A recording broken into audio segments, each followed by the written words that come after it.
Tribal Warrior Association, I'll tell you a bit about that first before we get to our ask.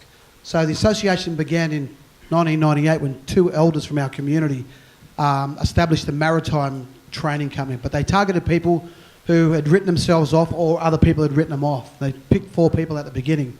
And these guys, some of them had literacy problems, numerous literacy problems and addiction problems. And the idea was to get them empowered with simple tools of routine and add that in with the maritime skills to try and give them small milestones to move through.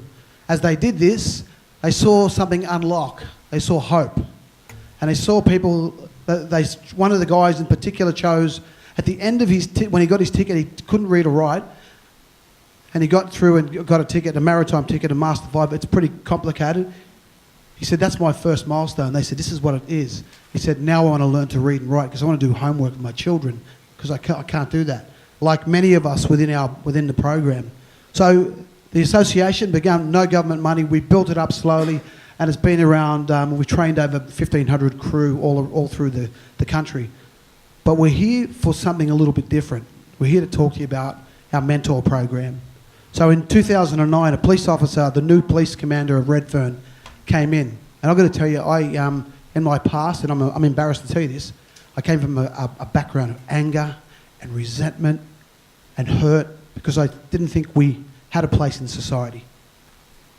And I knew that shackled me, and my perception has shackled, like a lot of the young ones around our community, to heal. We couldn't get any further. Fortunately, the people in Tribal Warrior taught us about humility, and they taught us about moving forward, and they did it so simply. But then we chose to do this program. The commander came in and said, I could arrest, there's 15 young men in your community, and they're committing robberies, and you're young guys. They said, I can arrest my way out, or we could do something different.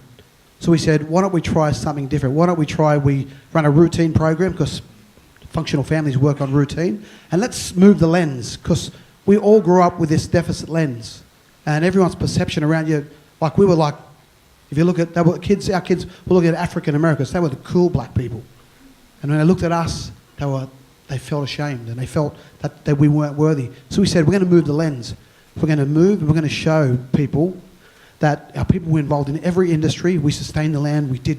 There's all this greatness that we hadn't tapped into and we hadn't focused on. We said to these young ones, routine first. As you get a sense of worth and a sense of belonging, then we push you to your limits. So the mentors, the senior mentors in the program, will shake someone's hand. If that family's agreed to it, they'll push them to their limits. They'll make them recognise all the milestones. We'll measure it because you'll set a goal at the beginning, and we'll follow this through so you see the results. And the results might be really simple. It might mean you're going from a behavioural school to a normal school. It might mean you go from long-term unemployed to being the catalyst to the change in your family, and everyone wants a job because someone one of the kids has changed and made the decision to be the one who moves in that area. But it happened. And what happened was the first training session with the police, it's amazing because we thought we were going to be polarised forever, and a lot of people did. And within our own culture, they told us don't work with the police. The police were doing the same with the other police. And we said, let's get the police in there who don't like Aboriginal people. Let's work together. And they said, all right, we'll do that. So we're outside the police station. It's freezing cold. It's 5:30 in the morning. And the kids saw him going in saying, I don't want to train with him. I hate him. We said, we're going in. So we go in, pads and gloves. We start boxing together, doing the pad work. We have a conversation. By the time we finished having a conversation with everyone in the room, we all dropped our guard and we actually saw each other for the first time. After weeks of this, we started to say hello to each other in the street. We started to acknowledge each other, and we started to see kids doing really well and people starting to say good things about them. As that grew, everyone wanted to be part of it. The momentum had shifted. And what happened was the mindset had shifted within our community and helped us move that lens, and moving the lens is so crucial to us. So what happened from then on is we saw an 82% drop in robberies in our area. We saw recidivism completely dive. We went from number 1 in robberies down to lower in the scales. It used to be average 119 robberies a month. We're lucky to get 119 a year. Redfern gentrified. We sort of become victims of our success, but we have to be, yeah, we did. That's right. Yeah.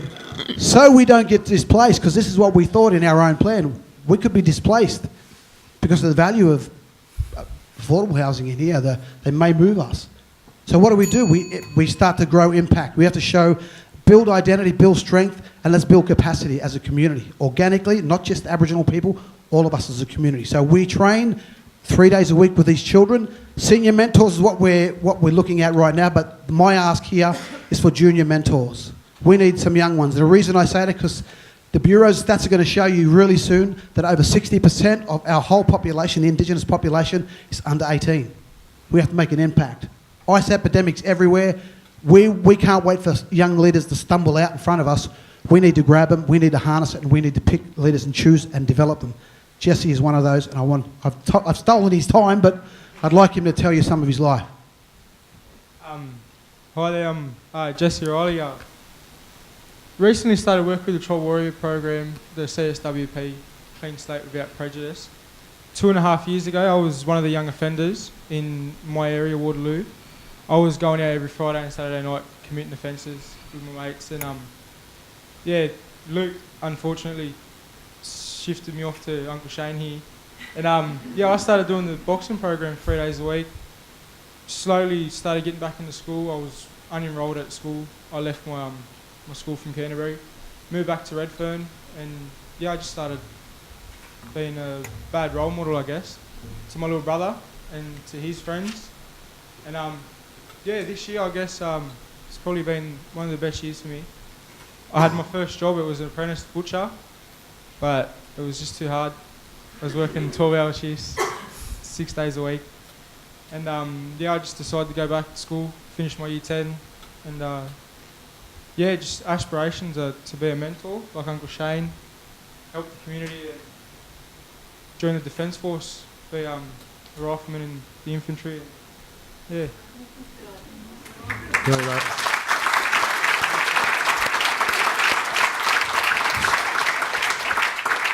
So humbly, we'll take whatever, because we're grateful just to get this opportunity, and we know a lot of people didn't get this opportunity. We want to put a mentor in the schools, and we want Jesse and another young one to be those mentors.